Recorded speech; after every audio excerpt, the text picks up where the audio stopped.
कि भगवान गणेश जी का जो स्वरूप है, शिव महापुराण कर रही है, जो गणेश जी का स्वरूप है वो स्वरूप किस ओर होना चाहिए। बहुत ध्यान से सुनिएगा महाराज, कथा ना छूटे आप। घर के दरवाजे पर अगर हम गणेश जी की मूर्ति, गणेश जी का फोटो, गणेश जी का टाइल्स बाहर की ओर लगा रहे हैं तो जाते समय गणेश जी का जो पृष्ठभाग है, पीठ है, वो पीछे चाहिए। एक शिव महापुराण में आपको पहले एक प्रसंग सुनाया है, सभी लोगों को ज्ञात होगा कि भगवान के सम्मुख में धर्म है और भगवान के पीछे अधर्म का निवास। महाराज, ये दुनिया के लोग जो भगवान की परिक्रमा करते हैं ना, जितने भी लोग भगवान का परिक्रमा करने जाते हैं, मंदिर जाते हैं, परिक्रमा करते हैं, ये लोग मंदिर में जाकर जब पीछे प्रणाम करते हैं तो कभी मौका मिले तो एक बार इनसे पूछना जरूर कि भैया आपने कोई शास्त्र, आपने कोई पुराण कभी पढ़ा है? आपने शास्त्र पुराण का स्मरण किया है?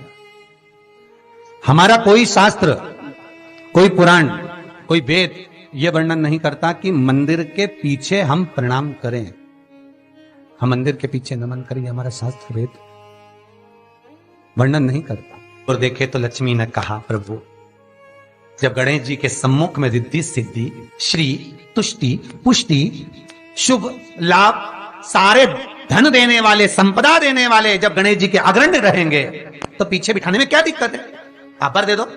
भगवान विष्णु ने तथास्तु कह दिया, दरिद्रता दुख तुम्हें वर देता हूं कि तुम गणेश जी के पृष्ठभाग में विराजमान होगे। इसलिए निवेदन है, मंदिर में नहीं, घर के अंदर, घर में जहां सबसे आगे फ्रंट में गणेश जी की टाइल्स, गणेश जी की मूर्ति, गणेश जी का फोटो प्रथम भाग में बिल्कुल बाहर फ्रंट में घर के दरवाजे के नहीं लगाने। क्यों? जब जाओगे तो पृष्ठभाग गणेश जी का तुम्हारे जाते समय पड़ेगा। जीवन में दुख तकलीफ कष्ट आते ही रहेंगे। जीवन में कभी भी आप करोगे बहुत कुछ, फैक्ट्रियां भी खोल सकते हो, दुकान भी खोल सकते हो, कार्य भी बड़ा कर सकते हो, पर सफलता नहीं मिल सकती, सफलता नहीं।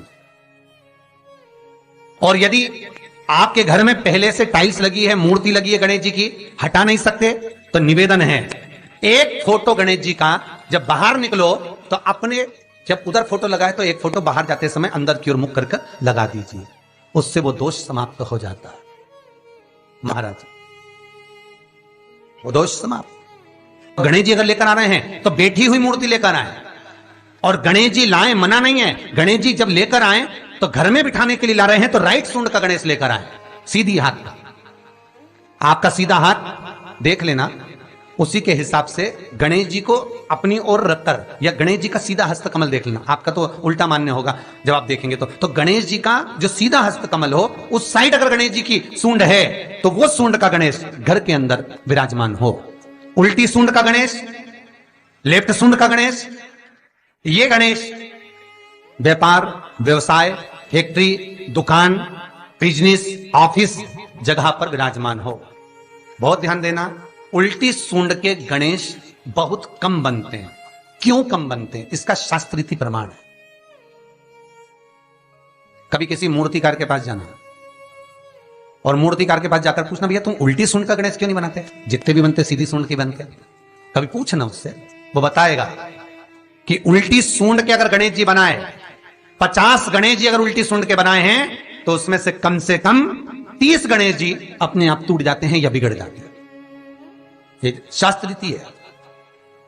उल्टी सूंड का गणेश बहुत कम पक पाता है या मिट्टी का बन पाता। और यदि आपने अपने हाथों से भी उल्टी सूंड का गणेश मिट्टी का बनाया तो 10 दिन पूजन करोगे, 10 दिन के अंदर वो मूर्ति, वो सूंड, वो गणेश जी चटक जाएगा। उल्टी सूंड का गणेश टिकता ही नहीं है, वो बीच में से खंडित हो ही जाए।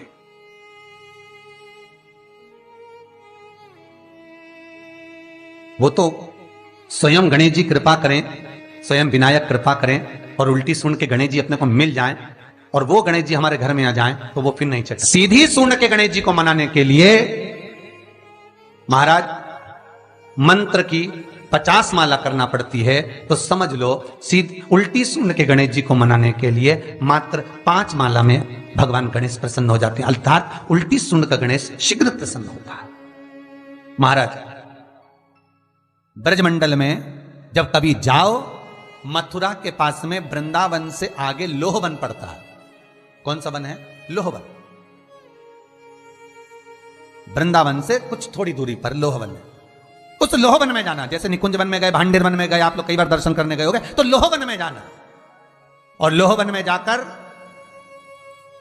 थोड़ा सा सरसों का तेल लेकर अपने ऊपर से 21 बार उतार कर लोहवन में भगवान शिव का स्मरण कर कर, यमुना का स्मरण कर कर, विष्णु और कृष्ण का स्मरण कर कर, वो तेल सामने एक मूर्ति मिलेगी जिसका शीश नहीं होगा, उस मूर्ति पर चढ़ा देना। इसका भी चरित्र शिव महापुराण में आता है महाराज, इसका भी व्याख्यान आता है उस मूर्ति का है। लोहवन ब्रजमंडल में लोहवन का व्याख्यान स्कंद पुराण में भी है।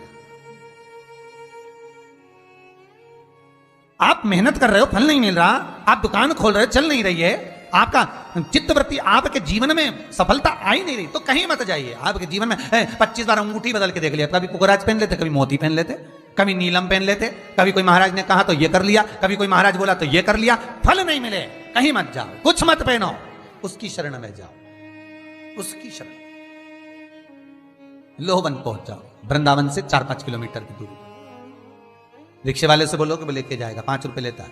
लोहवन जाओ, वहां विनय करो, 10-15 मिनट बैठ लो, भजन करो, यमुना जी का स्तमन करो, शिव का नाम जाप करो, शंकर का भजन करो, और वो सरसों का तेल 21 बार स्वयं उतारो, स्वयं चढ़ा दो, आओ वापिस।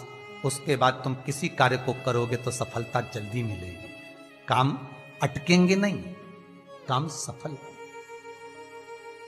यमुना के घाट पर शिव आराधना का फल भी 1000 लाखों गुना है, लाखों गुना। बहुत ध्यान देना, स्वप्न 2 तरह का होता है। एक, स्वप्न में अगर आप बहुत खिलखिलाकर हंस रहे हो तो समझ लेना दूसरे दिन तुम्हें कुछ ना कुछ ऐसी खबर मिलेगी कि आंख में आंसू आएंगे।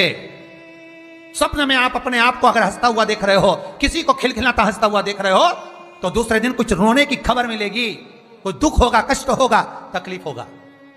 और अगर स्वप्न में आप भगवान को मुस्कुराता हुआ देख रहे हो, स्वप्न में आप भगवान को हंसता हुआ देख रहे हो, तो जरूर तुम्हारे ऊपर कुछ भगवान की कृपा होने वाली है, जरूर कोई अच्छी खबर आने वाली है। दोनों के हंसने में अंतर है। सांसारिक मनुष्य स्वप्न में हंसता दिखे तो दुख मिलेगा, और भगवान हंसता हुआ दिखे तो सुख मिलेगा।